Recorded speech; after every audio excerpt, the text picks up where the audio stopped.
بسم الله الرحمن الرحيم. ألف لام ميم. ذلك الكتاب لا ريب فيه هدى للمتقين الذين يؤمنون بالغيب ويقيمون الصلاة ومما رزقناهم ينفقون والذين يؤمنون بما أنزل إليك وما أنزل من قبلك وبالآخرة هم يوقنون أولئك على هدى من ربهم وأولئك هم المفلحون. إن الذين كفروا سواء عليهم أأنذرتهم أم لم تنذرهم لا يؤمنون. ختم الله على قلوبهم وعلى سمعهم وعلى أبصارهم غشاوة ولهم عذاب عظيم. ومن الناس من يقول آمنا بالله وباليوم الآخر وما هم بمؤمنين يخادعون الله والذين آمنوا وما يخدعون إلا أنفسهم وما يشعرون. في قلوبهم مرض فزادهم الله مرضا ولهم عذاب أليم بما كانوا يكذبون. وإذا قيل لهم لا تفسدوا في الأرض قالوا إنما نحن مصلحون ألا إنهم هم المفسدون ولكن لا يشعرون. وإذا قيل لهم آمنوا كما آمن الناس قالوا أنؤمن كما آمن السفهاء ألا إنهم هم السفهاء ولكن لا يعلمون. وإذا لقوا الذين آمنوا قالوا آمنا وإذا خلوا إلى شياطينهم قالوا إنا معكم إنما نحن مستهزئون. الله يستهزئ بهم ويمدهم في طغيانهم يعمهون. أولئك الذين اشتروا الضلالة بالهدى فما ربحت تجارتهم وما كانوا مهتدين. مثلهم كمثل الذي استوقد نارا فلما أضاءت ما حوله ذهب الله بنورهم وتركهم في ظلمات لا يبصرون. صم بكم عمي فهم لا يرجعون. أو كصيب من السماء فيه ظلمات ورعد وبرق يجعلون أصابعهم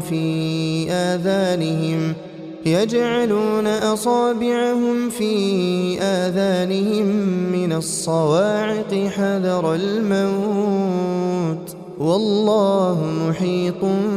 بالكافرين. يكاد البرق يخطف أبصارهم كلما أضاء لهم مشوا فيه وإذا أظلم عليهم قاموا ولو شاء الله لذهب بسمعهم وأبصارهم إن الله على كل شيء قدير. يا أيها الناس اعبدوا ربكم الذي خلقكم والذين من قبلكم لعلكم تتقون. الذي جعل لكم الأرض فراشا والسماء بناء وأنزل من السماء فأخرج به من الثمرات رزقا لكم فلا تجعلوا لله أندادا وأنتم تعلمون وإن كنتم في ريب مما نزلنا على عبدنا فأتوا بسورة من مثله وادعوا شهداءكم من دون الله إن كنتم صادقين فإن لم تفعلوا ولن تفعلوا فاتقوا النار التي وقودها الناس والحجارة أعدت للكافرين وبشر الذين آمنوا وعملوا الصالحات أن لهم جنات تجري من تحتها الأنهار كلما رزقوا منها من ثمرة رزقا قالوا هذا الذي رزقنا من قبل وأتوا به متشابها ولهم فيها أزواج مطهرة وهم فيها خالدون إن الله لا يستحيي أن يضرب مثلا ما بعوضة فما فوقها فأما الذين آمنوا فيعلمون أنه الحق من ربهم وأما الذين كفروا فيقولون ماذا أراد الله بهذا مثلا يضل به كثيرا ويهدي به كثيرا وما يضل به إلا الفاسقين الذين ينقضون عهد الله من بعد ميثاقه ويقطعون ما أمر الله به أن يوصل ويفسدون في الأرض أولئك هم الخاسرون كيف تكفرون بالله وكنتم أمواتا فأحياكم ثم يميتكم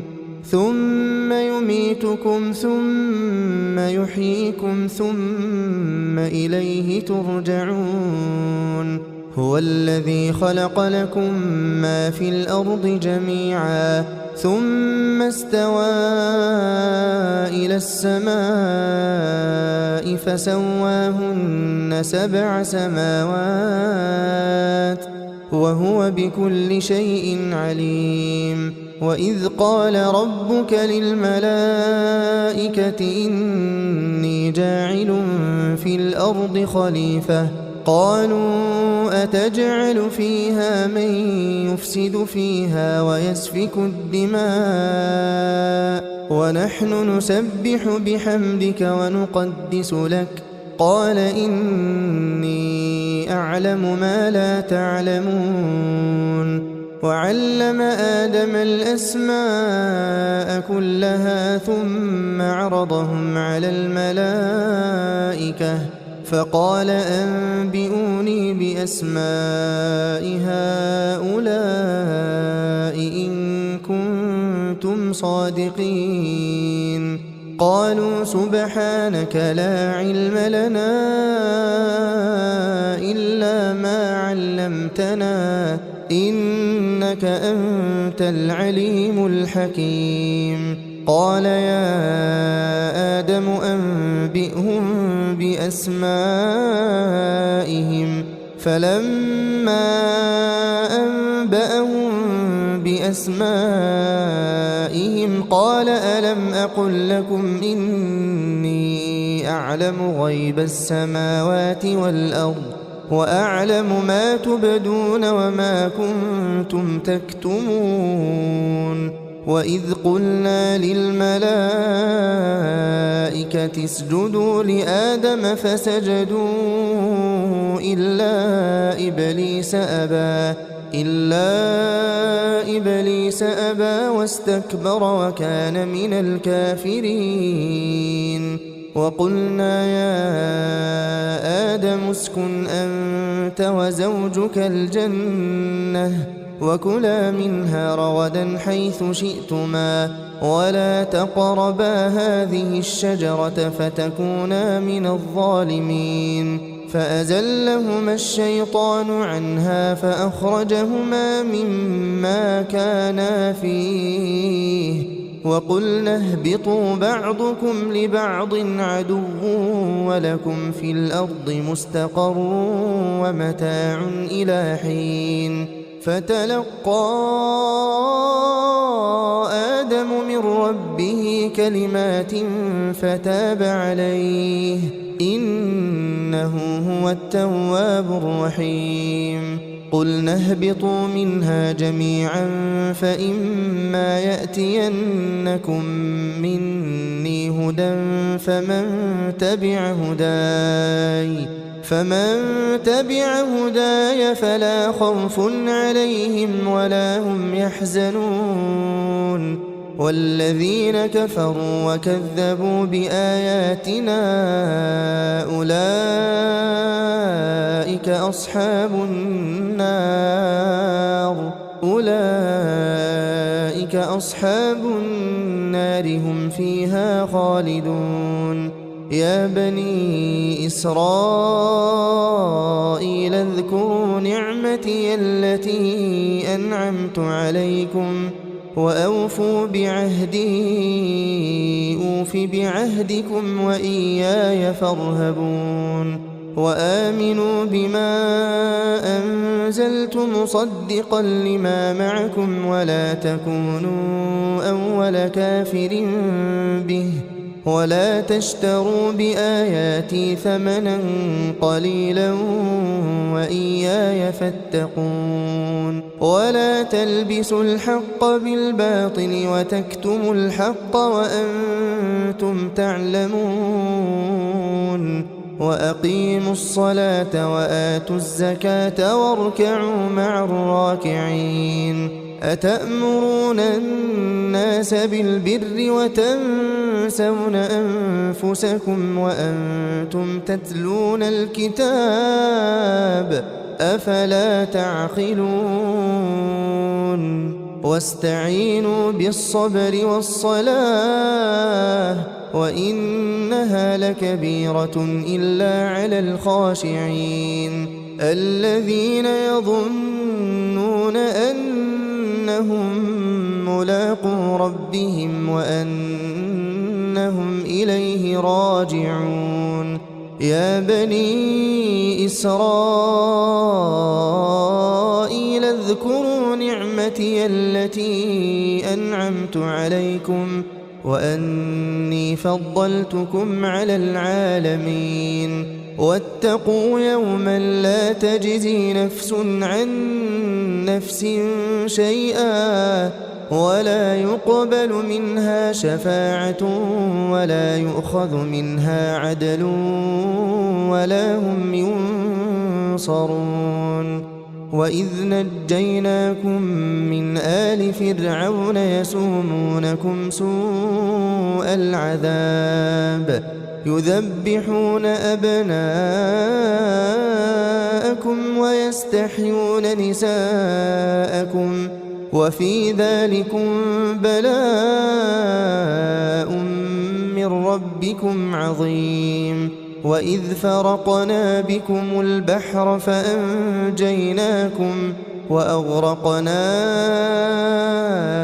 آل فرعون وأنتم تنظرون وإذ واعدنا موسى 40 ليلة ثم اتخذتم العجل من بعده وأنتم ظالمون ثم عفونا عنكم من بعد ذلك لعلكم تشكرون وإذ آتينا موسى الكتاب والفرقان لعلكم تهتدون وإذ قال موسى لقومه يا قوم إنكم ظلمتم أنفسكم باتخاذكم العجل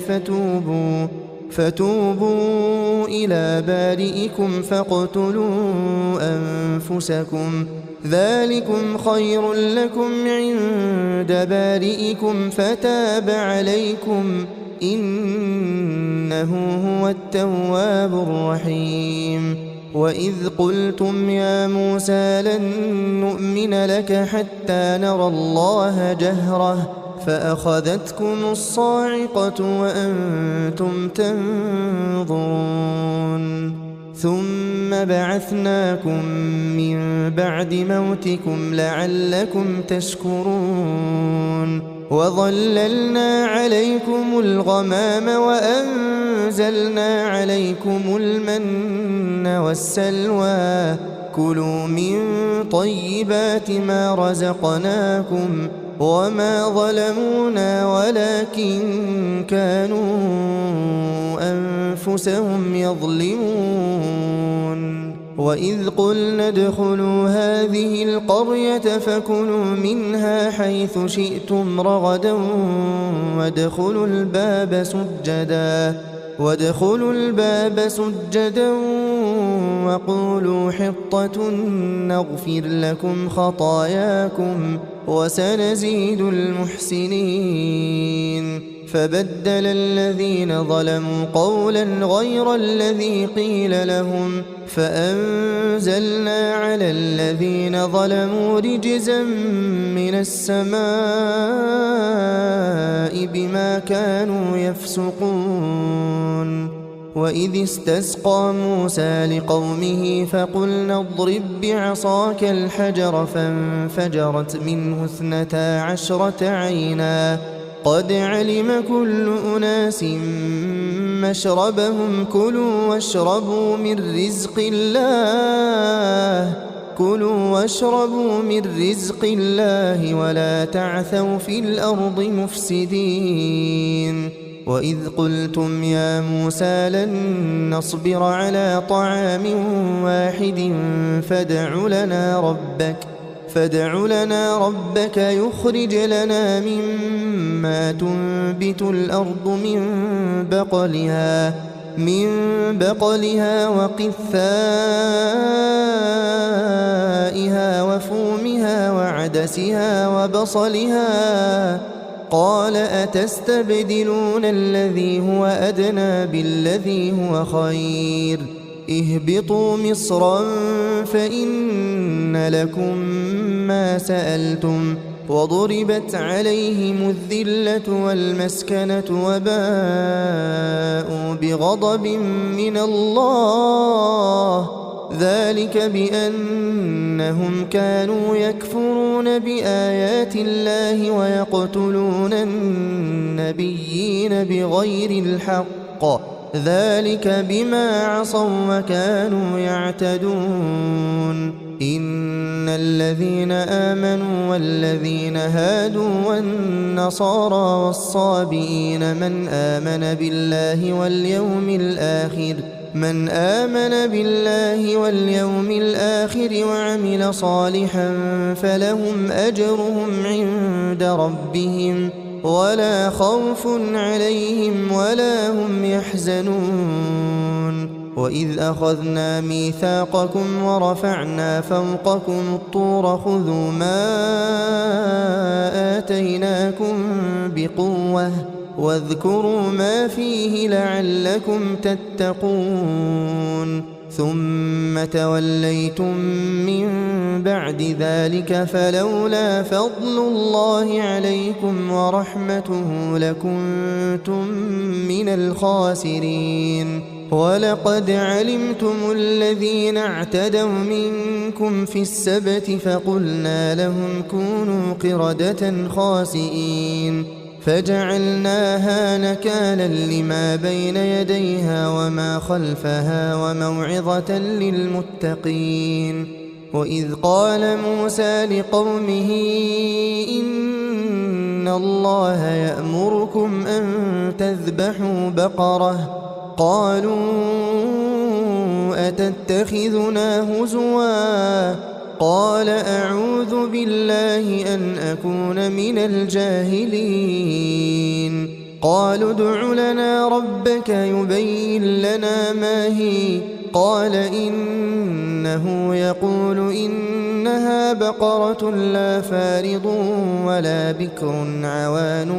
بين ذلك فافعلوا ما تؤمرون قالوا ادع لنا ربك يبين لنا ما لونها قال إنه يقول إنها بقرة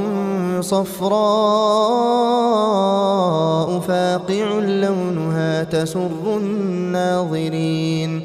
قالوا ادع لنا ربك يبين لنا ما هي إن البقرة شابه علينا وإنا إن شاء الله لمهتدون قال إنه يقول إنها بقرة لا ذلول تثير الأرض ولا تسقي الحرث مسلمة لا شية فيها قالوا الآن جئت بالحق فذبحوها وما كادوا يفعلون وإذ قتلتم نفسا فادارأتم فيها والله مخرج ما كنتم تكتمون فقلنا اضربوه ببعضها كذلك يحيي الله الموتى ويريكم آياته لعلكم تعقلون ثم قست قلوبكم من بعد ذلك فهي كالحجارة أو أشد قسوة وإن من الحجارة لما يتفجر منه الأنهار وإن منها لما يشقق فيخرج منه الماء وإن منها لما يهبط من خشية الله وما الله بغافل عما تعملون أفتطمعون أن يؤمنوا لكم وقد كان فريق منهم يسمعون كلام الله ثم يحرفونه من بعد ما عقلوه وهم يعلمون وإذا لقوا الذين آمنوا قالوا آمنا وإذا خلا بعضهم إلى بعض قالوا أتحدثونهم بما فتح الله عليكم ليحاجوكم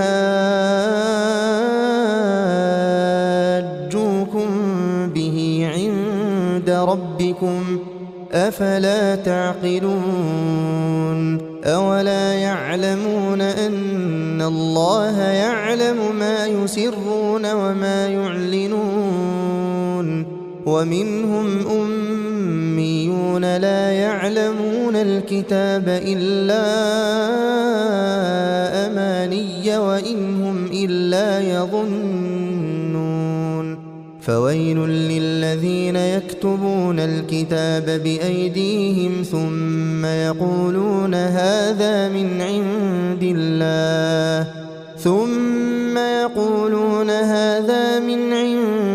الله ليشتروا به ثمنا قليلا فويل لهم مما كتبت أيديهم وويل لهم مما يكسبون وقالوا لن تمسنا النار إلا أياما معدودة قل أتخذتم عند الله عهدا فلن يخلف الله عهده أم تقولون على الله ما لا تعلمون بلى من كسب سيئة وأحاطت به خطيئته فأولئك أصحاب النار هم فيها خالدون والذين آمنوا وعملوا الصالحات أولئك أصحاب الجنة هم فيها خالدون وإذ أخذنا ميثاق بني إسرائيل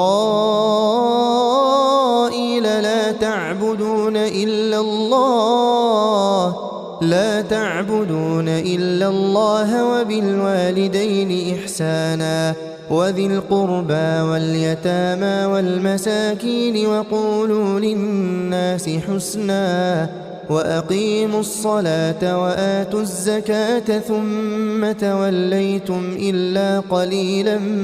منكم وأنتم معرضون وإذ أخذنا ميثاقكم لا تسفكون دماءكم ولا تخرجون أنفسكم من دياركم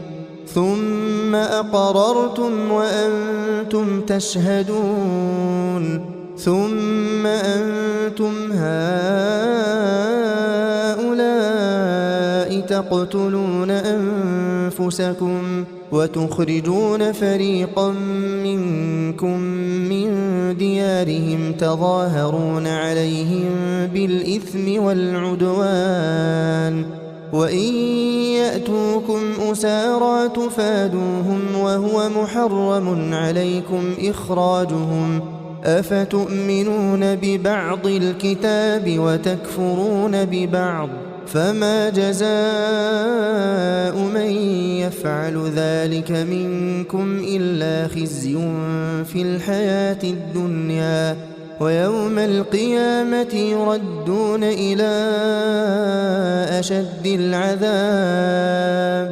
وما الله بغافل عما تعملون أولئك الذين اشتروا الحياة الدنيا بالآخرة فلا يخفف عنهم العذاب ولا هم ينصرون ولقد آتينا موسى الكتاب وقفينا من بعده بالرسل وآتينا عيسى ابن مريم البينات وأيدناه بروح القدس أفكلما جاءكم رسول بما لا تهوى أنفسكم استكبرتم ففريقا كذبتم وفريقا تقتلون وقالوا قلوبنا غلف بل لعنهم الله بكفرهم فقليلا ما يؤمنون ولما جاءهم كتاب من عند الله مصدق لما معهم وكانوا من قبل يستفتحون على الذين كفروا فلما جاءهم ما عرفوا كفروا به فلعنة الله على الكافرين بئس ما اشتروا به أنفسهم أن يكفروا بما أنزل الله بغيا أن ينزل الله من فضله على من يشاء من عباده فباءوا بغضب على غضب وللكافرين عذاب مهين وإذا قيل لهم آمنوا بما أنزل الله قالوا نؤمن بما أنزل علينا ويكفرون بما وراءه وهو الحق مصدقا لما معهم قل فلم تقتلون أنبياء الله من قبل إن كنتم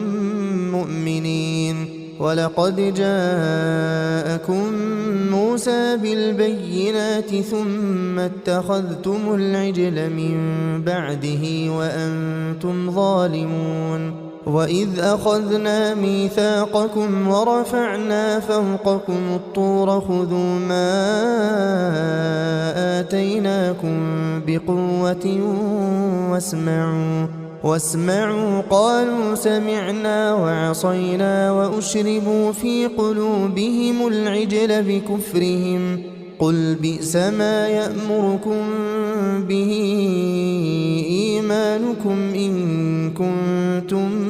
مؤمنين قل إن كانت لكم الدار الآخرة عند الله خالصة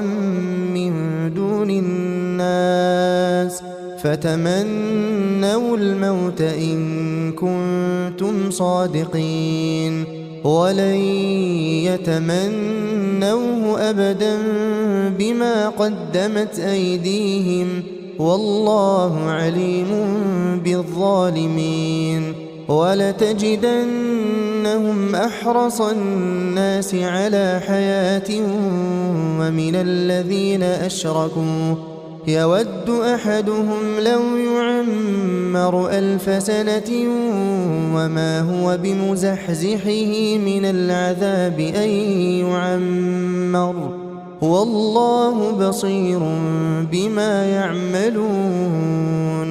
قل من كان عدوا لجبريل فإنه نزله على قلبك بإذن الله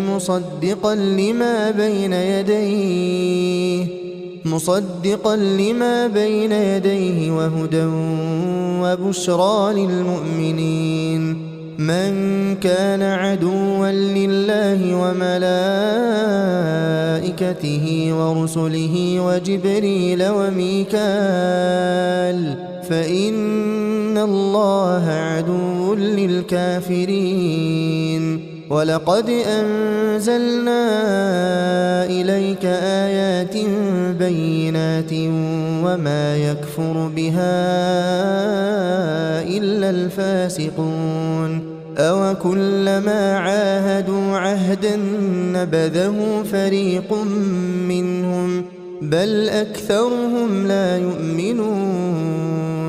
ولما جاءهم رسول من عند الله مصدق لما معهم نبذ فريق من الذين أوتوا الكتاب كتاب الله وراء ظهورهم نبذ فريق من الذين أوتوا الكتاب كتاب الله وراء ظهورهم كأنهم لا يعلمون واتبعوا ما تتلو الشياطين على ملك سليمان وما كفر سليمان ولكن الشياطين كفروا يعلمون الناس السحر وما أنزل على الملكين ببابل هاروت وماروت وما يعلمان من أحد حتى يقولا إنما نحن فتنة فلا تكفر فيتعلمون منهما ما يفرقون به بين المرء وزوجه وما هم بضارين به من أحد إلا بإذن الله ويتعلمون ما يضرهم ولا ينفعهم ولقد علموا لمن اشتراه ما له في الآخرة من خلاق ولبئس ما شروا به أنفسهم لو كانوا يعلمون ولو أنهم آمنوا واتقوا لمثوبة من عند الله خير لو كانوا يعلمون يا أيها الذين آمنوا لا تقولوا راعنا وقولوا انظرنا واسمعوا وللكافرين عذاب أليم ما يود الذين كفروا من أهل الكتاب ولا المشركين أن ينزل عليكم من خير من ربكم والله يختص برحمته من يشاء والله ذو الفضل العظيم ما ننسخ من آية أو ننسها نأت بخير منها أو مثلها ألم تعلم أن الله على كل شيء قدير ألم تعلم أن الله له ملك السماوات والأرض وما لكم من دون الله من ولي ولا نصير أم تريدون أن تسألوا رسولكم كما سئل موسى من قبل ومن يتبدل الكفر بالإيمان فقد ضل سواء السبيل ود كثير من أهل الكتاب لو يردونكم من بعد إيمانكم كفارا حسدا من عند أنفسهم من بعد ما تبين لهم الحق فاعفوا واصفحوا حتى يأتي الله بأمره إن الله على كل شيء قدير وأقيموا الصلاة وآتوا الزكاة وما تقدموا لأنفسكم من خير تجدوه عند الله إن الله بما تعملون بصير وقالوا لن يدخل الجنة إلا من كان هودا أو نصارى تلك أمانيهم قل هاتوا برهانكم إن كنتم صادقين بلى من أسلم وجهه لله وهو محسن فله أجره عند ربه ولا خوف عليهم ولا هم يحزنون وقالت اليهود ليست النصارى على شيء وقالت النصارى ليست اليهود على شيء وهم يتلون الكتاب كذلك قال الذين لا يعلمون مثل قولهم فالله يحكم بينهم يوم القيامة فيما كانوا فيه يختلفون ومن أظلم ممن منع مساجد الله أن يذكر فيها اسمه وسعى في خرابها أولئك ما كان لهم أن يدخلوها إلا خائفين لهم في الدنيا خزي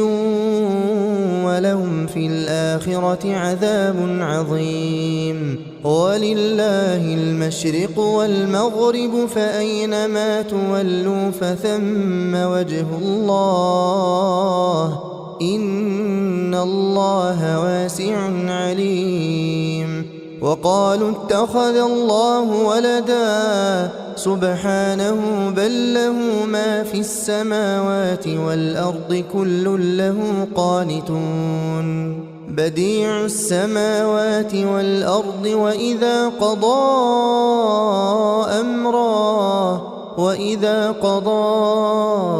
أمرا فإنما يقول له كن فيكون وقال الذين لا يعلمون لولا يكلمنا الله أو تأتينا آية كذلك قال الذين من قبلهم مثل قولهم تشابهت قلوبهم قد بينا الآيات لقوم يوقنون إنا أرسلناك بالحق بشيرا ونذيرا ولا تسأل عن أصحاب الجحيم ولن ترضى عنك اليهود ولا النصارى حتى تتبع ملتهم قل إن هدى الله هو الهدى ولئن اتبعت أهواءهم بعد الذي جاءك من العلم ما لك من الله من ولي ولا نصير الذين آتيناهم الكتاب يتلونه حق تلاوته أولئك يؤمنون به ومن يكفر به فأولئك هم الخاسرون يا بني إسرائيل اذكروا نعمتي التي أنعمت عليكم وأني فضلتكم على العالمين واتقوا يوما لا تجزي نفس عن نفس شيئا ولا يقبل منها عدل ولا تنفعها شفاعة ولا هم ينصرون وإذ ابتلى إبراهيم ربه بكلمات فأتمهن قال إني جاعلك للناس إماما قال ومن ذريتي قال لا ينال عهد الظالمين وإذ جعلنا البيت مثابة للناس وأمنا واتخذوا من مقام إبراهيم مصلى وعهدنا إلى إبراهيم وإسماعيل أن طهرا بيتي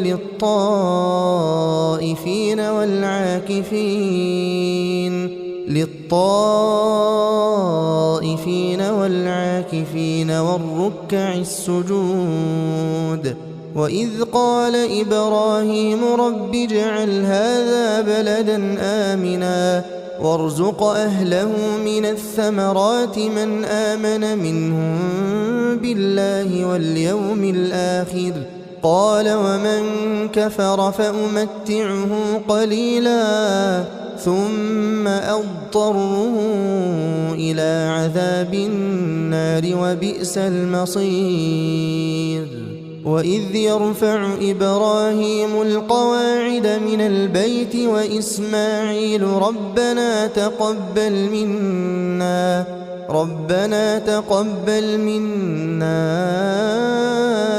إنك أنت السميع العليم ربنا واجعلنا مسلمين لك ومن ذريتنا أمة مسلمة لك وأرنا مناسكنا وتب علينا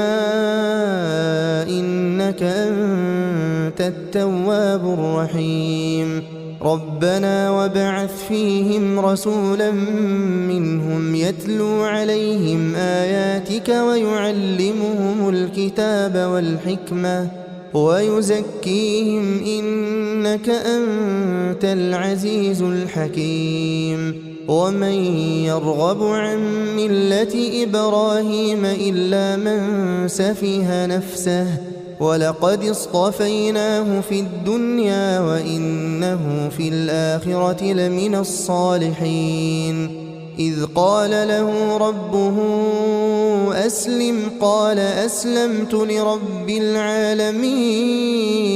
ووصى بها إبراهيم بنيه ويعقوب يا بني إن الله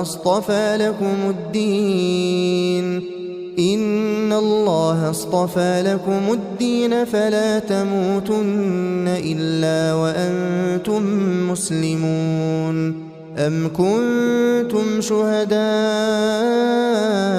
إذ حضر يعقوب الموت إذ إذ قال لبنيه ما تعبدون من بعدي قالوا نعبد إلهك وإله آبائك إبراهيم وإسماعيل وإسحاق إلها واحدا ونحن له مسلمون تلك أمة قد خلت لها ما كسبت ولكم ما كسبتم ولا تسألون عما كانوا يعملون وقالوا كونوا هودا أو نصارى تهتدوا قل بل ملة إبراهيم حنيفا وما كان من المشركين قولوا آمنا بالله وما أنزل إلينا وما أنزل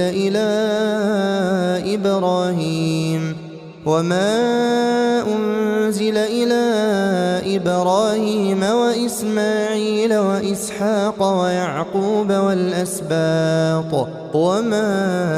أوتي موسى وعيسى وما أوتي النبيون من ربهم لا نفرق بين أحد منهم ونحن له مسلمون فإن آمنوا بمثل ما آمنتم به فقد اهتدوا وإن تولوا فإنما هم في شقاق